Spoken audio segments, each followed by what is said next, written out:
Voici donc ce monument pourri en l'honneur de Satan. Voici donc ce monument qui a été fait en 1989 en l'honneur du bicentenaire de la Déclaration des droits de l'homme et du citoyen. Donc l'État français, mais aussi les loges maçonniques françaises ont contribué à l'édification de ce monument. Ce monument doit être bien compris du fait de la tradition biblique, puisque ce monument, en l'honneur de la Déclaration des droits de l'homme et du citoyen, est étonnamment le temple de Jérusalem. Alors, on se demande pourquoi, pour la Déclaration des droits de l'homme et du citoyen, on présenterait un monument fait par le roi Salomon en l'honneur du Dieu d'Abraham, d'Isaac et de Jacob. Pour le comprendre, il nous faut remonter à la création. Ce temple nous montre le péché originel. Et ce péché originel, il est ici. Ainsi donc, ceux qui ont construit ce temple s'intéressent à la Bible et croient en l'existence d'Adam et Ève, premier homme, première femme, avec le serpent qui leur parle. Parce qu'il nous a dit que si on en prenait, on mourrait. Et là, Lucifer lui répond, vous ne mourrez pas. C'est-à-dire que Dieu ment. Mais si vous en prenez, vous serez comme des dieux. Le geste magique, chamanique, qu'a fait Ève, c'était de vouloir devenir une déesse. Donc, Ève lui dit, on va devenir des dieux, mange de ce fruit défendu par Dieu. Et Adam a accepté. Et voilà que ce serpent, vous le voyez ici dans le motif qui est à côté du péché originel, le serpent de l'arbre et le serpent avec deux hommes à genoux. Et là, si vous regardez ici, vous avez les deux hommes à genoux avec le serpent.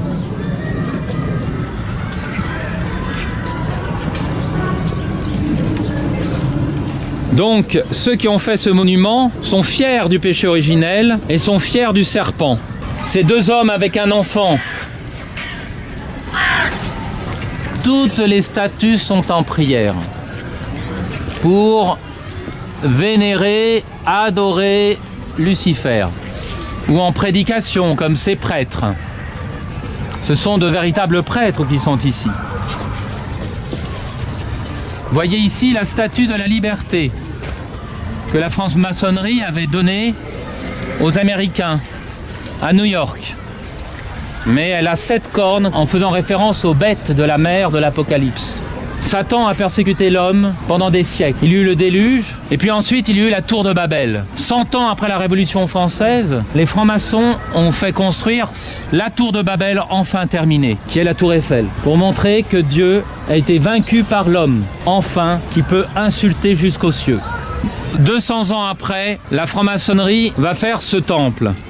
Mais ce temple, c'est le temple de Salomon. Donc il faut connaître l'histoire juive et les relations qu'il y a entre la franc-maçonnerie et certains rabbins ou talmudistes. Qu'est-ce qui s'est passé? Lorsque le peuple hébreu a été au contact avec la sorcellerie égyptienne du temps de Moïse, ça faisait 450 ans ou 430 ans environ qu'ils étaient en Égypte. Et donc ils ont bien connu les dieux égyptiens. C'est la raison pour laquelle lorsque le peuple hébreu est tiré d'Égypte, du pays du péché vers le pays de la rédemption qui est la Terre Sainte, les Aaron, désespérant que Moïse revienne du mont Sinaï, a fait un veau d'or, le dieu Apis égyptien. Donc cette connaissance de l'égyptologie vient pour les rabbins de la connaissance intime de ce temps-là. 1400 ans, 1500 ans avant Jésus-Christ, lorsque, après Abraham, Isaac, Jacob, surnommé Israël pour son combat avec l'ange, vient habiter pendant la famine des 7 vaches grasses et des 7 vaches maigres en Égypte. Ensuite, vous avez aussi des communautés juives qui resteront à Alexandrie. Donc ils connaîtront parfaitement la sorcellerie égyptienne. Mais du temps de Salomon, alors que les Juifs étaient revenus en Terre Sainte depuis Moïse, depuis environ 200 ans, enfin 300 ans disons, il y a eu la période des envoyés de Dieu, qu'on appelait les juges. Vous avez les Hébreux qui ont demandé un roi. Dieu leur a donné Saül de la tribu de Benjamin, puis ensuite, comme il a beaucoup péché, il leur a donné David de la tribu de Juda. Et le roi David a fait la guerre, et Dieu lui a dit « Tu ne me construiras pas un temple, mais ton fils Salomon ». Or, le temple était construit au-dessus de l'Arche d'Alliance. L'Arche d'Alliance, c'est ce coffret en bois couvert d'or où il y a les tables des 10 commandements du mont Sinaï, le bâton d'Aaron, un pot de manne, de cette gelée miraculeuse que les Juifs mangeaient pendant 40 ans au désert. Pour les talmudistes, Salomon avait une connaissance de la magie et de la démonologie égyptienne. Et donc, du temps de Salomon, il va demander à un Syrien, Hiram, un architecte, de construire le temple pour Dieu. Hiram était un Syrien qui connaissait tout l'ésotérisme du Moyen-Orient, de l'Égypte, sans doute déjà de Babylone. Et qu'est-ce qu'ils vont faire? Eh bien, pendant qu'ils construisent le temple, eh bien, ils ont inventé une légende. Cette légende, c'est que les architectes qui étaient avec Hiram ont voulu avoir les mots de passe et les manières de faire du grand architecte Hiram.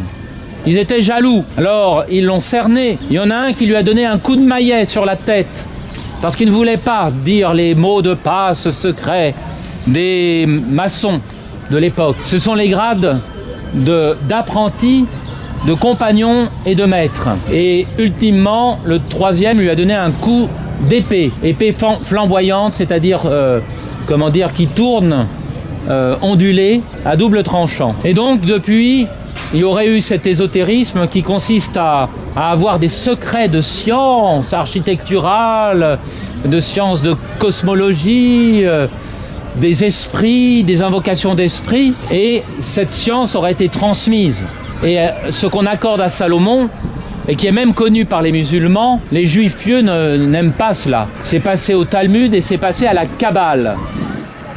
Mais normalement, un juif pieux ne doit pas étudier la Kabbale avant l'âge de 40 ou 50 ans. C'est la raison pour laquelle nous sommes face à ce temple. C'est le temple de Jérusalem construit par Hiram. Mais où est le vrai Dieu? Où est le Dieu d'amour qui a promis le Sauveur depuis la chute d'Adam et Ève? Il n'est pas là. Vous avez les 3 points d'équilibre et vous avez ici par exemple le compas et l'équerre. Dans une médaille de la Révolution française qui est très amusante. Puisque, si vous regardez bien, école française, premier prix de peinture. Mais si vous regardez mieux, vous voyez 2 compas qui se mélangent et ça donne un pentacle qui est une représentation ésotérique de la présence de Lucifer. Donc vous viendrez regarder ce pentacle. Et ce pentacle était, cette pièce d'un prix de peinture, était ce qui était vénéré par ces 2 hommes. Et des personnes ont volé la pièce parce qu'elle était en bronze. Regardez l'attitude de vénération de cet homme. Regardez ça. Eh bien, il vénérait un pentacle. Ici, il vénère un serpent. Et là, vous avez une représentation de Lucifer, comme le dit le Christ. Et je vis Lucifer tomber comme l'éclair. Ici, vous en avez 4. Une ici, une là, une dans l'autre sens et une dans l'autre sens. Ces plaques gravées, fondues dans le bronze, représentent Lucifer avec à la tête l'étoile du matin, des ailes et qui tombe sur la terre. Donc ce temple est le temple de Salomon. Mais comment on est arrivé à la franc-maçonnerie? Vous avez d'abord les Illuminés de Bavière. Alors de nos jours, on se moque des Illuminati, du complotisme et tout. Les Illuminés de Bavière ont vraiment existé. Et une iconographie complètement hébraïque et complètement kabbaliste. Et ce Vespo, qui avait fondé les Illuminés de Bavière, voulait renverser le christianisme et les monarchies chrétiennes. Le complot a été éventé et on retrouve donc dans les années 1600 et 1717 la création de la franc-maçonnerie pour les nobles et pour les bourgeois. Parce qu'on leur donne des hochets et on leur donne des rites magiques et ésotériques pour leur faire croire qu'ils auront de la puissance. 95% des francs-maçons non pas de la franc-maçonnerie opérative, de ceux qui ont fait les cathédrales, sont des personnes qui sont là pour le pouvoir et pour le carnet d'adresses et pour l'organisation maçonnique. Pas du tout pour la philosophie, encore moins la théologie, même si certains, pour pas faire peur dès le début, n'est-ce pas, ils sont théistes, c'est-à-dire qu'ils reconnaissent l'existence de Dieu. Mais il n'y a pas de révélation véritable. C'est à nous de retrouver qui est Dieu pour nous. Et surtout, il n'y a pas de morale. C'est la raison pour laquelle les francs-maçons vont tout de suite faire le divorce, l'avortement, l'euthanasie. Parce qu'il n'y a pas de morale. Chacun, dans sa volonté et sa liberté, fait ce qu'il veut. Alors, à la Révolution française d'ailleurs, c'est la liberté ou la mort. C'est les coupeurs de tête. Le monument en est fier apparemment. C'est unité, indivisibilité de la République, liberté, égalité, fraternité ou la mort. C'est très sévère. Et le roi, le pauvre roi chrétien, c'est Louis XVI, ici, qu'on représente ensuite avec le bonnet phrygien. Et ils ont quand même la cruauté de représenter le dauphin, l'enfant du temple. Ça, c'est méchant. Et là, voyez-vous, vous avez deux hommes qui sont en train de prier. Mais ils ne prient pas le Dieu d'Abraham, d'Isaac et de Jacob, puisqu'on voit des représentations de Lucifer et de Pentacle. Donc à qui ils offrent ce bébé? Voyez-vous, ils peuvent toujours daigner de faire des sacrifices humains, en tout cas sur un monument qui est parfaitement représentatif de leur ésotérisme, de la science cachée, de l'homme, sur Dieu, sur les esprits, sur l'homme. Eh bien, ces deux hommes offrent un bébé. D'ailleurs, il y a un bébé aussi à la base de la Statue de la Liberté. Il y a quelqu'un qui s'est amusé à faire de la peinture ésotérique dessus. Mais le cœur d'un monument, c'est son centre. Vous voyez bien qu'il y a ici le triangle maçonnique de la perfection opérative. Le triangle équilatéral est une merveille. Vous avez les 4 lumières dont les 3 piliers et le 4e pilier est invisible. 1 pilier, 2 piliers, 3 piliers, le 4e est invisible. Vous avez les 2 colonnes du temple de Jérusalem qui sont représentées dans tout temple maçonnique et dans toute loge maçonnique. Et là maintenant on va aller vers le triangle et on va essayer de voir ce qui se passe sur la porte de bronze arrière. Mais si on ne voit rien, et c'est fait exprès, voilà ce que nous devons voir. Au centre du monument, on le trouve ici. C'est cela qui est sur le centre du monument. C'est cette scène absolument incroyable qui est au centre du monument. Et cette scène au centre du monument, c'est la République, c'est-à-dire une autorité publique persécutant le christianisme. Ici, c'est pas une république ordinaire. Vous avez ensuite le génie de la Bastille qui est représenté. Le génie de la Bastille, c'est un homme avec un sexe et 2 ailes. Donc c'est un démon. En général, on ne représente pas les anges avec un sexe. Il a l'étoile du matin au front, de la science matutinale de Lucifer et du chérubin qu'il est encore. Et il est en train de saisir un homme qui est à la tête horrible de la religion, suivant le poète Lucrèce. Le visage horrible de la religion, ici c'est un léopard. Et cette religion a un poignard et a l'horrible croix de Jésus-Christ, n'est-ce pas? Donc vous voyez, c'est un cri de haine contre Jésus.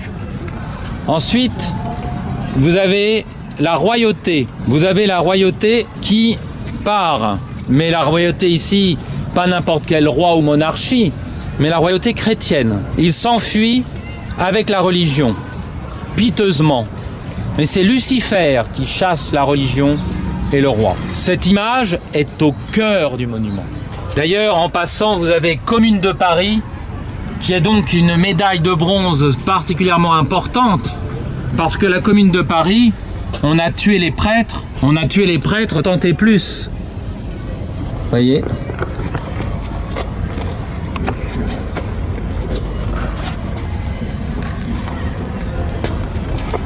Alors, ici, en passant, vous avez les 12 tribus d'Israël qui sont représentées sur les bords du temple sous la forme de 6 pierres de couleurs différentes qui étaient sur l'éphod du grand prêtre. Donc ce monument est totalement consacré à l'histoire biblique, comme vous le voyez avec ces 12 tribus d'Israël qui étaient sur l'éphod du grand prêtre. Et là, vous avez ici donc le roi Louis XVI qui est avec le bonnet phrygien, qui donc est la victime expiatoire avec l'enfant du temple de cette haine luciférienne. Toute maçonnerie est fondée sur une confusion kabbalistique. Donc tout chrétien doit refuser d'entrer dans n'importe quelle loge. Parce que sous prétexte d'études philosophiques, on étudie surtout de se libérer de Dieu. Et maintenant nous allons voir des représentations assez sinistres qui sont à la porte arrière. Vous avez signe de l'immortalité des tortues. Et un temple qui là est représenté de manière quasiment égyptienne. Et là vous avez en haut le serpent qui se mord la queue, l'Ouroboros, qui est un résumé des 2 colonnes devant le temple et de l'arrière du temple. Mais cet Ouroboros, qui est un symbole ésotérique de l'Antiquité, on le retrouve ici de manière monstrueuse, de manière redoutable, ici, et de manière forte. Vous voyez, c'est le chef du monument, le serpent ancien. Et là, vous avez ici le summum de ce monument, l'adoration luciférienne à son maximum. Ils sont tous en train de prier, tous, avec des gestes de louange absolument impressionnants, avec des têtes coupées, mais coupées les unes sur l'autre, le tronc sur le tronc, c'est absolument monstrueux. Et là, vous remarquerez qu'il y a des hommes au milieu, ils ont du mal à laisser des femmes être témoins de toutes leurs discussions cyniques sur l'avortement, parce que les femmes se rappellent d'être des femmes. Et les secrets maçonniques, elles ont du mal à les garder. Vous avez comme pourtant une femme ici. Vous avez ici 2 pauvres femmes qu'on présente comme avoir des références à des tendances homosexuelles, 2 lesbiennes. Et ici, un couple d'hommes qui est sans doute aussi la représentation de 2 personnes à tendance homosexuelle d'hommes. Mais ici, vous avez que des hommes au centre et qui sont en train de prier. Rapprochez-vous tous, regardez cet ensemble statuaire et dites-moi s'ils ne prient pas. Et donc, comme ce monument est purement maçonnique, ça vous montre bien que la franc-maçonnerie est une religion et pas du tout un club de philosophes. Vous avez ici l'arrière du monument avec l'Ouroboros, les colonnes du temple reproduites, ici le devant avec les tables de la loi des 10 commandements est transformé. Et sur la droite, vous avez une représentation du pélican. C'est Jésus normalement qui donne sa vie. Ici, c'est le pélican ésotérique. Vous avez une pièce en l'honneur de Charlier qui noyait les gens à Lyon en 1793. Et vous avez ici une représentation blasphématoire où vous avez l'église catholique sous la forme d'un âne avec attaché à sa queue un ciboire, un calice autour du cou, un ostensoir sur sa selle, marchant sur une crosse et sur la croix et marchant sur la Bible, avec sur la tête une mitre d'évêque. Et il est marqué « Mort au fanatisme et à la superstition, ville affranchie ». Et vous avez ensuite des noms de tous ceux qui ont pu, d'une manière ou d'une autre, développer la philosophie des Lumières d'un monde sans Dieu et sans morale. Alors c'est un peu mélangé, mais vous avez ici bien sûr la déclaration des États-Unis d'indépendance des États-Unis d'Amérique du 4 juillet 1776. Vous avez d'autres représentations et vous avez par le devant, ce monument a été édifié en 1989 à l'initiative de la ville de Paris. Pas seulement la ville de Paris, c'est elle qui l'a restauré, mais c'est le comité du bicentenaire.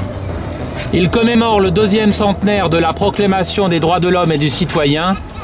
Sa position sur le champ de Mars perpétue en ce lieu la mémoire des grandes fêtes révolutionnaires. La liberté ou la mort, avec le bonnet phrygien, les différentes médailles des loges maçonniques,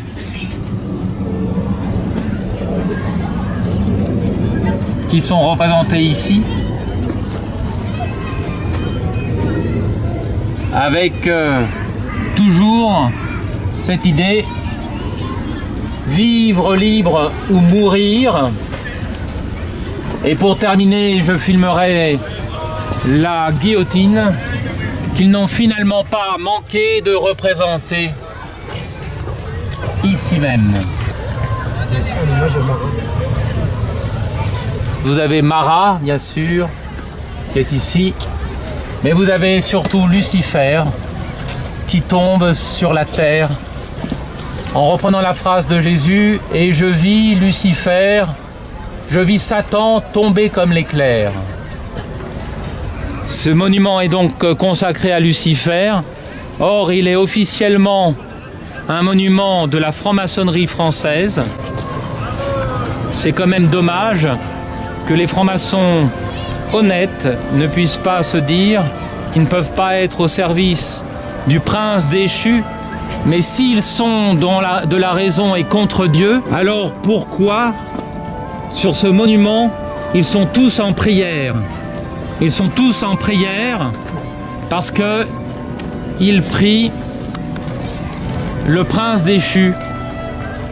Ils prient Lucifer, qui voudrait chasser Dieu, qui blasphème le don repentant de la vie de Salomon, le roi Salomon qui est mort en regrettant ses péchés et qui insulte la croix de notre Seigneur au nom de ce prince déchu et de Lucifer.